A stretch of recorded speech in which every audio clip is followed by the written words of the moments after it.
Fikiria upo tu, huna kazi. Mkeo ndiye anayetunza familia. Mara unapewa taarifa kwamba mkeo yupo na hawara maeneo fulani. Unaondoka. Unaelekea huku ulikoambiwa. Unafika karibu, unamsikia jamaa anamwambia mkeo, "Baby, chukua hii 50,000, umpelekee mumeo. Ya kumsaidia leo na kesho tu.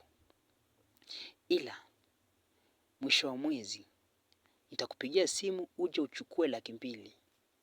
Ukampe mumeo. Ili mumeo aanze biashara. Asiwe anakaa vile vile tu. Aanze biashara ili awe busy. Asiingilie penzi letu. Asituvuruge tunavyoenjoy. Asitusumbue." Swali. Je, kama wewe ni huyo mwanaume ama huyu mwanaume ninayeongelea. Mwanaume ambaye amemkuta mkewe na mwanaume mwingine.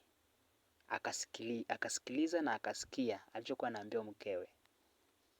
Je, utaanzisha vita wakati huo au utasubiri 200,000 kwanza?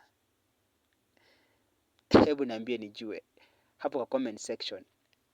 Bye bye.